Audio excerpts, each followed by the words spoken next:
ओम नमः शिवाय। सभी व्यूअर्स को धन्यवाद करते हुए आज मैं बुद्ध की एक ऐसी अवस्था आने वाली है जो कि रेट्रो जिसको कहते हैं, वक्र अवस्था। ये इसके बारे में आपको थोड़ा संक्षेप में बताने की कोशिश कर रही हूँ क्योंकि ये बहुत शॉर्ट पीरियड है। ये 15 मार्च से वक्री होने जा रहे हैं और ये अभी मीन राशि जो कि इनकी नीच राशि है इसमें चल रहे हैं। इसके साथ साथ शुक्र का भी साथ रहेगा, तो इसलिए नीच भंग राजयोग का निर्माण कर रहे हैं और कुछ समय इनके साथ सूर्य भी रहेंगे। आपको पता ही होगा कि मीन राशि में राहु तो पहले से ही चल रहे हैं और एक जो अभी जो ग्रहण पड़ने वाला है वो मीन राशि में पड़ेगा। उस दिन 6 ग्रह की युति रहेगी, तो उसके लिए आपको अलग से बता दिया जाएगा। ये बहुत शॉर्ट पीरियड है, लेकिन चूंकि बुध और मंगल दो ऐसे ग्रह हैं जल्दी जल्दी राशि बदल लेते हैं और क्विक रिजल्ट देते हैं, तो इसमें नीच भंग जो हो रहा है उसका आपको अभी तक फायदा नहीं मिल रहा था क्योंकि कई ऐसे भी लोग होंगे जिनकी बुद्ध की महादशा अंतर्दशा चल रही थी, तो उसमें अभी आपको ज़्यादा परेशानी का सामना करना पड़ रहा होगा। इसलिए अब ये परेशानी दूर करेगी। इसमें जब ये बकरी हो जाएंगे तो इनमें चेष्टा बल बढ़ जाता है। बुद्ध वैसे इनको ग्रह में युवराज की पदवी मिली हुई है। पारे की समान इनकी जो प्रकृति होती है, मतलब जैसे आपने देखा हो ना, पारा जिस आप बर्तन में जिस तरह की शेप में आप चाहते उसमें आ जाता है। और बाल बुद्धि जिसको कह सकते हैं, युवराज है, तरोताज़ा है और जिस राशि के साथ बैठते हैं, जिस नक्षत्र के साथ बैठते हैं, उसकी ये मतलब उसी तरह के गुणधर्म अपनाने की कोशिश करते हैं। हालांकि वैसे तो ये बहुत कुशाग्र मानते हैं। जो बुद्ध प्रधान लोग होते हैं बहुत इंटेलिजेंट होते हैं और अपनी उम्र से हमें हमेशा तरोताज़ा दिखते हैं। इसके अतिरिक्त इनकी वाक्पटुता बहुत अच्छी होती है। व्यापारियों का देखना आप बुद्ध बहुत अच्छा होगा। गणितज्ञ जो होते हैं उनके लिए बहुत अच्छा माना जाता है। बैंकिंग क्षेत्र है, अकाउंट है, बहुत सी चीज़ों के लिए इसके मैंने अलग अलग बहुत अच्छे से वीडियो बनाए हैं कि जो बुध की राशियां हैं, मिथुन और कन्या। इसमें आज मैं केवल थोड़ा सा संक्षेप में बताने की कोशिश करेंगे। शॉर्ट पीरियड है, लेकिन मैंने सोची ये सबके लिए फ़ायदेमंद है, इसलिए आपको बताना अति आवश्यक हो जाता है। इस दौरान इनकी सौम्यता जिसको कह सकते हैं, एक ऐसे ग्रह होते हैं जो सौम्य होते हैं, उनको मौका नहीं मिलता है अपनी स्किल दिखाने का। अब वो सब राशि वालों के लिए ज़्यादा पावरफुल हो जाएंगे और क्विक रिजल्ट देते हैं, इसलिए बहुत कम समय में आपको अच्छे परिणाम भी मिल सकते हैं। कुछ वैसे कुछ कह सकते हैं ग्रहों से इनकी शत्रुता है, किसी से मित्रता है। जहाँ तक है मित्रता इनकी शुक्र से मित्रता है और देखिए इसमें शुक्र भी इनके साथ रहेगा। लेकिन इसके साथ साथ इनकी स्वयं की अगर देखें तो कन्या में ये भद्र नामक पंच महापुरुष बना रहे हैं। इस समय एक जो दृष्टि पड़ रही है वो इनकी स्वयं की राशि में पड़ रही है, इसका पूरा लाभ मिलेगा। अभी तक आपको जो नहीं मिल रहा था। शनि से भी इनकी मित्रता है, सूर्य के आसपास ही रहते हैं, तो इस तरह से बहुत कम ग्रह ऐसे जिनकी इनके साथ इनकी शत्रुता है। बृहस्पति से समता है। यहाँ तक है राहु भी इनको परेशान नहीं करते क्योंकि राहु अपनी मतलब जो राशि उनको कन्या राशि मानते हैं। जहाँ तक है केतु से थोड़े बहुत उनके संबंध जरूर मतलब ऐसे उतने अच्छे नहीं रहते हैं। आपको केवल इतना देखना है कि गोचर में आपके यहाँ किस भाव में आ रहे हैं। इसके साथ साथ अगर महादशा अंतर्दशा बुध की चल रही है या मान लीजिए बृहस्पति की चल रही है तो आपको फिर इसका ज़्यादा लाभ होगा। हर एक नेटा चार्ट में आप देख लीजिए कि जहाँ पर अभी चल रहे हैं वहाँ 12 नंबर लिखा होगा मीन राशि, और फिर 2 और घर के मालिक हैं, मतलब जैसे 3 नंबर लिखा होगा जहाँ पर 6 नंबर लिखा होगा, इन 2 भाव के ये मालिक हैं। और एक जो दृष्टि पड़ेगी वो 6 नंबर पर पड़ेगी, तो उसका पूरा लाभ हर राशि वालों को मिलेगा। प्रारंभ करते हैं पहले सबसे पहले मेष राशि से। मेष राशि के 12वें भाव में गोचर कर रहे हैं और तीसरे और छठवें की लॉर्डशिप है और मंगल से इनकी शत्रुता है और मंगल भी अभी मिथुन राशि में चल रहे हैं। ये देखिए कितना बढ़िया संयोग है ये। इसमें क्या है कि ये भाव जो इनके हैं उनको एक्टिवेट कर देंगे। आपकी शॉर्ट डिस्टेंस जर्नी, विदेशी यात्राएं या विदेशी कहीं से भी व्यापार की शुरुआत कर रहे थे अभी कर लीजिए, क्योंकि अभी 29 मार्च तक आप काफ़ी कुछ राहत है आपके। उसके बाद फिर आपके ऊपर साढ़े साथी का प्रभाव हो जाएगा। इसके पहले आपको इन सब कामों से फारिग हो जाना चाहिए, कोशिश करना चाहिए अपनी तरफ से, फिर बाकी तो ईश्वर की इच्छा है। विदेशी कार्य में प्रगति के साथ short distance journey, long distance journey, ऋण से मुक्ति, और इसके अलावा अगर कोई कोर्ट केस में कहीं से कोई परेशानी थी तो वो दूर हो जाएगी। शत्रु परास्त हो जाएंगे, प्रतियोगिता में सफलता, कैरियर के लिए बहुत श्रेष्ठ समय है। इस दौरान आपको थोड़ा सा व्यय जरूर बढ़ा देंगे, व्यय अच्छे कामों पे होगा, वो धार्मिक कामों पे हो, या घर में कोई शक सज्जा का सामान खरीद लें, या घर में कोई ऐसा मतलब शुभ कार्य हो तो उस पे आपको व्यय करना पड़ेगा। ऐसी स्थिति में जब आपको ऐसे लग रहा है कि 12th हाउस जो है एक्टिवेट हो रहा है, तो कुछ ऐसा काम इन्वेस्टमेंट कर देना चाहिए जो आपके भविष्य निर्माण में काम में आए, और फिर उसको एक लंबे समय के आने के लिए डाल देना चाहिए। आपके लिए फिर समय अच्छा रहने वाला है, इसका पूरा लाभ आपको लेना। ज़्यादातर राशि वालों के लिए अच्छा है, इसलिए मैंने सोची बता देना चाहिए। अब दूसरी राशि बनती है वृषभ राशि। आपके 11वें भाव में गोचर होके आपके सेकंड की और फिफ्थ की लॉर्डशिप है। आपके लिए राजयोग कारक का निर्माण है, क्योंकि बुध की शुक्र की परम मित्रता, इधर शुक्र भी बहुत अच्छी स्थिति में है। अब सूर्य से जरूर थोड़ी सी परेशानी हो सकती है। इधर राहु भी आपको खराब नहीं देंगे फल वृष राशि वालों के लिए, क्योंकि दोनों ही एक समान के रहते हैं। जैसे शुक्राचार्य हैं, जो ऐसे कह सकते हैं बुद्धात्यों के गुरु हैं, श्री राहु आपके पर बहुत मेहरबानी कर रहे हैं। 11वें भाव में तो कोई भी ग्रह आके कभी भी खराब परिणाम नहीं देता है। आमदनी के नए नए स्रोत, संपत्ति का लाभ, घर में अगर कोई नए मेहमान का सदस्य आने की उम्मीद थी, जैसे मान लीजिए किसी का विवाह होने वाला था या किसी और तरह से किसी का आगमन था, इस समय हो सकता है उस ओर से कुछ शुभ सूचना मिले। संतान की तरफ से कोई अच्छे समाचार मिल सकते हैं। अगर स्वयं विद्यार्थी हैं तो हायर एजुकेशन के लिए भी जा सकते हैं। व्यापारियों के लिए श्रेष्ठ समय है, व्यापार विस्तार भी कर सकते हैं। और अगर लाभ नहीं मिल रहा था इस दौरान, तो अब लाभ मिलना प्रारंभ हो जाएगा। बौद्धिक क्षमता इतनी ज़्यादा आपकी उत्कृष्ट हो जाएगी कि आप हर एक काम को चुटकियों में निपटा लेंगे। मित्रों का सहयोग प्राप्त होगा। कोई ऐसी एक मनोकामना जो लंबे समय से अटकी हुई थी किसी भी कारण से, वो मनोकामना अब पूर्ण होने वाली है। समय आपके लिए बहुत श्रेष्ठ रहने वाला है, इसका आप लाभ लेना चाहिए। वृषभ राशि द लकीस्ट राशियों में आती है 2025 की। आप देखिए, उसका वीडियो मैंने बनाया है। उसके बाद अगली जो राशि बनती है मिथुन राशि है। मिथुन राशि के लिए ऐसा माना जाता है कि इनके स्वामी राशि ही बुध हैं, और आपके 10वें भाव में गोचर होके लग्न और फोर्थ की लॉर्डशिप है, तो आपके स्वामी राशि हैं। आपको तो मतलब समझ लीजिए लॉटरी खुल गई, और जितना भी जहाँ आप चाहें, मतलब ऐसे कह सकते हैं मिट्टी में सोना। तो कैरियर के लिए सबसे बेस्ट समय है। आपका जो व्यक्तित्व काफ़ी प्रभावशाली हो जाएगा। आपकी वाक्पटुता, हर जवाबी कोई जवाब नहीं होगा, कोई शत्रु, कोई भी विरोधी आपके सामने नहीं टिक पाएगा, और आपके नए नए संपर्क बनेंगे। इस दौरान हो सकता है कोई ऐसे नए संपर्क आए जो आपके भविष्य निर्माण में आपके लिए अच्छे साबित हों। भूमि वाहन के सुखों में वृद्धि, माता की हेल्थ में सुधार, आपके कैरियर में अपार सफलता। इसके साथ साथ नए व्यापार की शुरुआत कर सकते हैं। हो सकता है पुराना जॉब स्विच करके नए जॉब की अगर आपने पहले से प्लानिंग की थी, इस दौरान वो आपकी डेट मिले या इंटरव्यू हो। किस ऐसा सुनने में समझने में आ रहा है कि मनी मैटर आपके लिए काफ़ी सुखद रहने वाले हैं। अगर आप स्टूडेंट हैं तो हायर एजुकेशन के लिए भी आप कोशिश करें, उसमें भी आपके लिए कुछ शुभ समाचार मिलने वाले हैं। मिथुन राशि वालों के लिए समय बहुत श्रेष्ठ रहने वाला है। उसके बाद नेक्स्ट जो बनती है वो कर्क राशि। आपके 9वें भाव में गोचर होके आपकी 12th और 3rd भाव की लॉर्डशिप है। और मतलब जो है कि चंद्रमा तो किसी को शत्रु नहीं मानते, लेकिन बुध इनको शत्रु मानते हैं, और अभी अभी थोड़े समय इनके ऊपर ढैया भी है। लेकिन चूंकि ये भाग्य स्थान है, तो भाग्य अगर आपके साथ दे आपको, तो फिर बाकी जो है अपने आप ही आपके पीछे पीछे हो लेती हैं हर चीज़ें। भाग्य आपके जहाँ आप काम करते हैं या जहाँ चलते हैं उससे 2 कदम आगे चलता है, ऐसा माना जाता है ज्योतिष की दुनिया में। तो इसलिए आपके लिए भाग्यवर्धक समय है। पिता के साथ मिलकर कोई नए काम की शुरुआत कर सकते हैं, या जैसे मान लीजिए पिता की हेल्थ खराब थी, उसमें सुधार होगा। धर्म कर्म में रुचि हो सकती है। इस दौरान धार्मिक यात्राएं भी आप कर सकते हैं।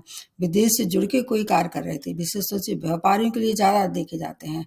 एक्सपोर्ट इम्पोर्ट का व्यापार कर रहे थे, उसके लिए अच्छा है यहाँ इस समय। आप चाहें तो कोशिश कर सकते हैं। अगर बाहर जाने की आपकी पहले से प्लानिंग थी अब्रॉड में, तो वो इस समय कुछ उसमें प्रगति हुई, क्योंकि ये ऐसे ग्रह हैं क्विक रिजल्ट देते हैं। छोटे भाई बहनों का पूरा साथ रहने वाला है।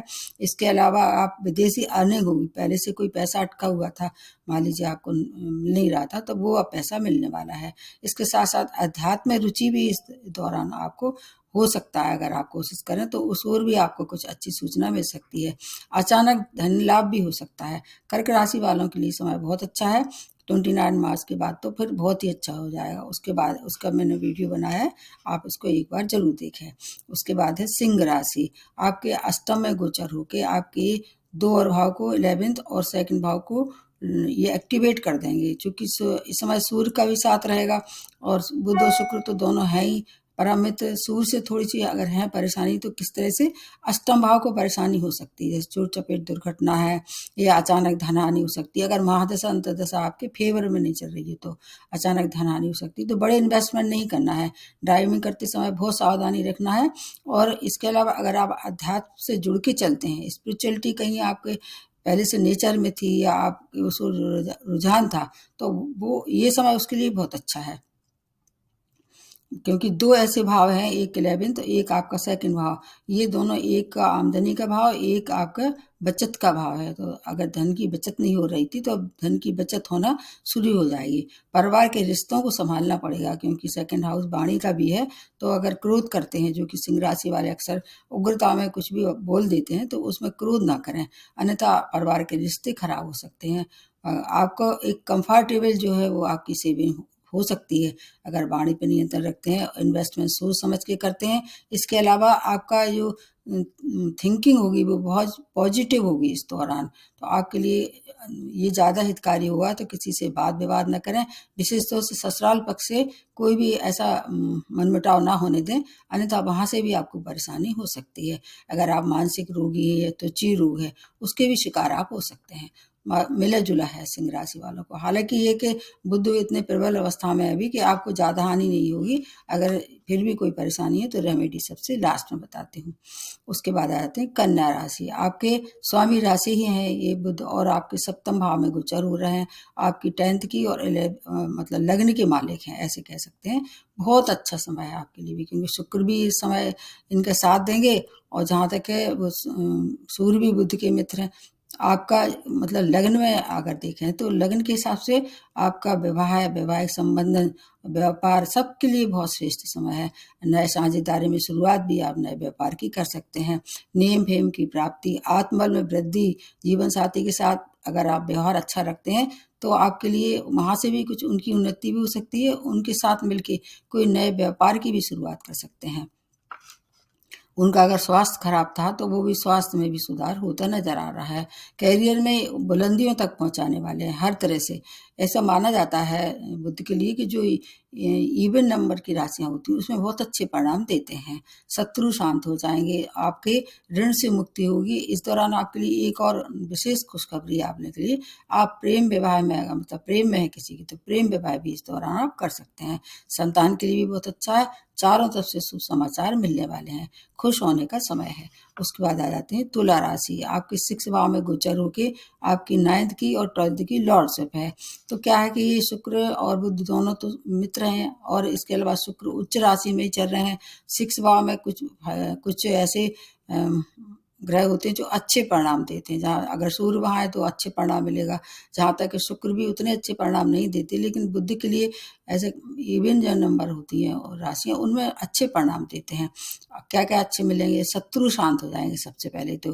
कोई कंपटीशन फेस कर रहे थे उसमें सफलता मिलना तय है। कहीं कोर्ट केस में इन्वॉल्वमेंट था, वहाँ थोड़ी परेशानी हो सकती है। अगर आप इस दौरान चाहें तो कुछ समय के लिए वो निर्णय टाल दें।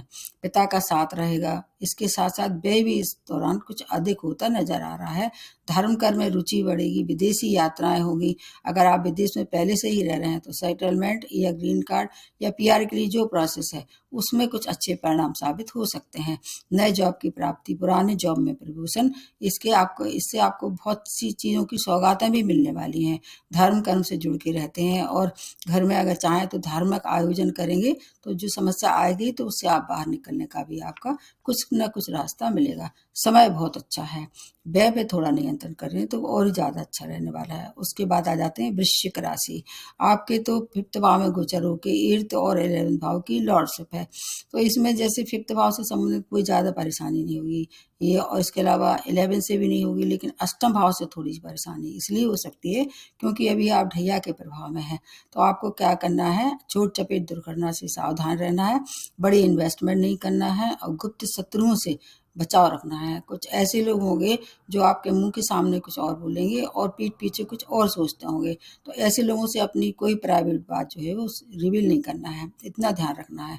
और बाकी चीज़ों के लिए समय बहुत अच्छा है। प्रेम में आपको चाहें तो विवाह में परिणत करने का समय अभी है, क्योंकि बृहस्पति आपके लिए बहुत अच्छे हैं विवाह के लिए। वैवाहिक संबंधों में मधुरता हो सकती है, नए व्यापार की भी शुरुआत हो सकती है।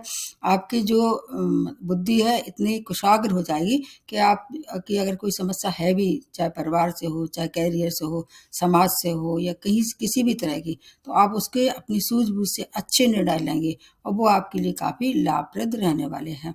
सभी व्यवधान दूर होने वाले हैं। समस्या का अंत होने का समय है, बस थोड़ा-सा 29 मार्च तक और धैर्य रखें, उसके बाद आपके लिए बहुत अच्छा समय है। इस दौरान अगर पहले से कहीं शेयर मार्केट्स में आपका शौक रखते थे, तो उससे रुका हुआ भी धन प्राप्त होगा। मित्रों का साथ रहेगा, बड़े भाई-बहनों का पूरा साथ रहेगा। इसके अलावा आपको एक बात और ध्यान रखना है कि अगर व्यापारी हैं तो व्यापार में विस्तार के लिए अगर आप चाहें तो सोच सकते हैं और फिर 29 मार्च तक उसको पूरा आगे बढ़ा सकते हैं। समय आपके लिए भी बहुत अच्छा रहने वाला है। उसके बाद आ जाते हैं धनु राशि। आपके 4th भाव में गोचर होके 7th और 10th की लॉर्डशिप है। तो आपके वैसे देखा जाए तो मतलब बृहस्पति से बुध की तो मित्रता नहीं है, शुक्र का भी बहुत अच्छा नहीं रहती संबंध बृहस्पति से। लेकिन चूंकि क्या बृहस्पति स्वामी राशि हैं आपके और मीन राशि की भी स्वामी राशि ही बृहस्पति, इस तरह से देखें तो आपको फिर भूमि वाहन के सुखों में वृद्धि, आपका जीवन अगर कहीं कोई क्राइसिस से गुजर रहा था तो पैसे की तरफ से या आपके मानसिक सुख में कोई कमी आ रही थी या मानसिक पीड़ा हो रही थी, उन सब के लिए समय आपके लिए काफ़ी रिलीफ देने वाला है। विवाह के लिए समय बहुत अच्छा है। कैरियर में उन्नति के साथ साथ आपकी अगर माता की हेल्थ में भी कोई परेशानी थी, उसमें भी सुधार होगा। स्वयं की हेल्थ का थोड़ा आपको ध्यान रखना पड़ेगा, क्योंकि बृहस्पति आपके 6 भाव में चल रहे हैं। अभी आप ढैया के प्रभाव में भी आने वाले हैं बहुत जल्दी। कोई छिपी हुई आपकी जो एक स्किल थी, इस दौरान आपको मौका मिलेगा। वो आपको हो सके बाहर दिखाने का मौका मिले। वो आपके कैरियर से जुड़ी हो सकती है, आपकी ऐसी क्वालिटी जो कि जैसे इंट्यूशन पावर है या और कोई इस तरह से विशेष बात जो है इस आपके इस दौरान बाहर आ सकती है। नए व्यापार की शुरुआत कर सकते हैं, बचत भी इस दौरान होगी। अगर आप ऐसे क्षेत्र से जुड़े हुए जैसे रियल एस्टेट है या बिल्डिंग मटेरियल का काम करते हैं, उसके लिए समय बहुत अच्छा है। आपके लिए भी समय बहुत अच्छा है, इसका पूरा लाभ लीजिए और फिर अगर महादशा अंतर्दशा भी अच्छी चल रही है तो पूरा लाभ आपको मिलेगा। अब जो अगली राशि बनती है वो मकर राशि। आपके 3रे भाव में गोचर होके आपकी 6 और 9th भाव की लॉर्डशिप है। तो आपके ये भाग्येश हैं और जब भाग्येश मतलब प्रबल हो जाएगा, जैसे मैंने बताया कि चेष्टा बल बढ़ जाता है, हालांकि नीच राशि में जरूर है, लेकिन शुक्र आपके लिए राजयोग कारक हैं, तो इस तरह शुक्र की जो अशुभता है उसमें भी वृद्धि हो जाएगी, इनकी अशुभता में कमी हो जाएगी। यात्राएं करेंगे देश विदेश की, आप शॉर्ट डिस्टेंस जर्नी भी कर सकते हैं, लॉन्ग डिस्टेंस जर्नी भी कर सकते हैं। तो ये दोनों आपके लिए लाभप्रद रहेंगी। हो सकता है इस दौरान जहाँ आप जा रहे हैं वहाँ कोई अच्छी सूचना मिले, नए संपर्क बने, उससे आपके भविष्य निर्माण में आपको कुछ फ़ायदा हो। कोई कंपटीशन फेस कर रहे थे तो उसके लिए समय बहुत अच्छा है। शत्रु शांत हो जाएंगे। ऋण से मुक्ति इसलिए हो सकती है क्योंकि जाते जाते शनि आपको बहुत सारा धन देने वाले हैं। पिता की हेल्थ में सुधार, भाग्य का साथ रहेगा, नाम यश की प्राप्ति, इसके साथ जैसे मैं बताया कि नए संपर्क बनेंगे इस दौरान। आपकी सोर्स ऑफ इनकम की में वृद्धि और जो मेहनत का फल अभी नहीं मिल रहा था, 3रे भाव से मेहनत का भी देखते हैं, तो मेहनत का पूरा फल आपको प्राप्त होगा। आपके लिए भी समय बहुत अच्छा है, बस थोड़ा-सा 29 मार्च तक जो भी है परेशानी वो धैर्य से उसका सामना करें। आपके लिए वह मतलब आगे का जो भविष्य बहुत अच्छा रहने वाला है। उसके बाद आ जाते हैं कुंभ राशि। आपके तो 2nd भाव में गोचर होके आपकी 5th और 8th की लॉर्डशिप है, तो 2 भाव तो इसमें बहुत अच्छे हैं। इधर क्या है, बुध और शनि दोनों मित्र हैं। अष्टम भाव से रिलेटेड थोड़ी परेशानी हो सकती है, चोट चपेट दुर्घटना हो सकती है, ससुराल पक्ष से अनबन हो सकती है। बड़े इन्वेस्टमेंट ना करें, पुराने इन्वेस्टमेंट में अगर कहीं रुका हुआ पैसा था, अचानक धन की प्राप्ति तो होगी, लेकिन नए व्यापार की शुरुआत करते समय थोड़ा-सा आपको ध्यान रखना होगा, क्योंकि साढ़े साती का भी दौर मतलब अब आपके पास लास्ट दौर होने वाला है शुरू 29 मार्च तक। आपको थोड़ा सावधानी रखना पड़ेगा। संपत्ति का लाभ, संतान की तरफ से शुभ समाचार मिलने वाले हैं, परिवार का साथ रहेगा और बचत भी इस दौरान होगी। स्पाउस से आपके संबंध अगर बिगड़ रहे थे तो उसमें मधुरता आ सकती है। आपके पेरेंट्स और आपके एल्डर सब आपके सपोर्ट में रहने वाले हैं। एक्सीडेंट से थोड़ा आपको निश्चित रूप से बचाव रखना पड़ेगा और हेल्थ का भी केयर करना पड़ेगी।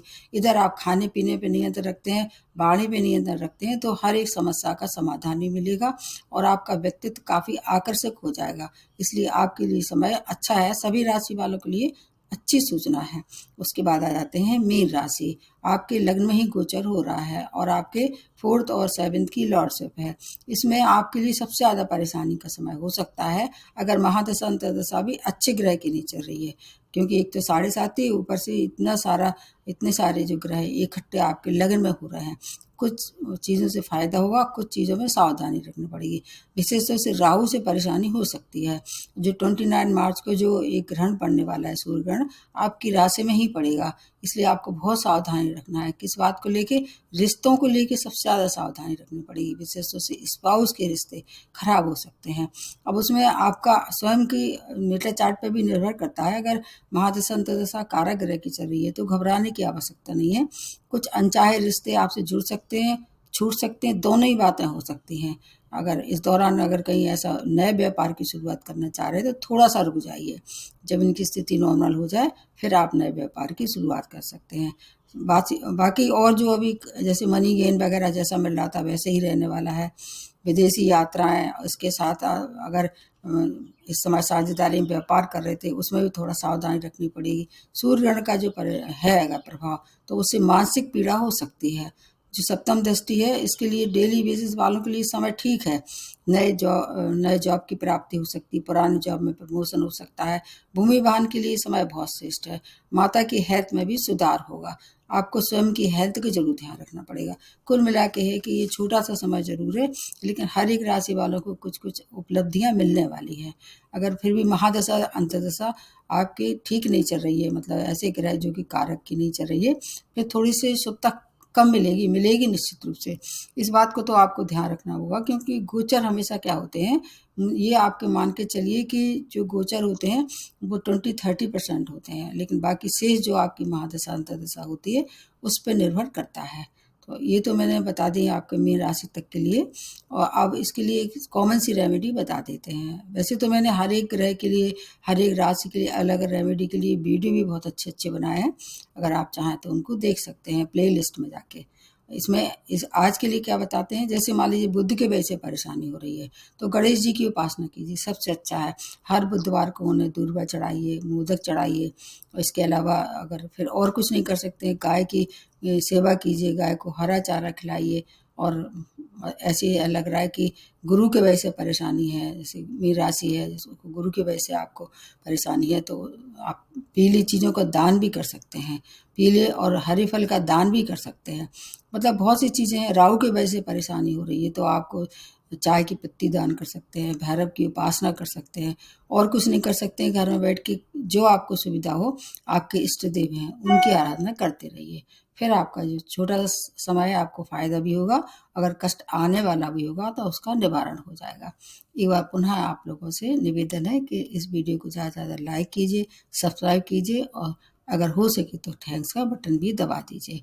और फिर मेरी आवाज़ अगर अभी ठीक आ रही है, मेरा वॉल्यूम ठीक है, तो उसको एक बार मेरे को ज़रूर कमेंट बॉक्स में बता दीजिए। धन्यवाद।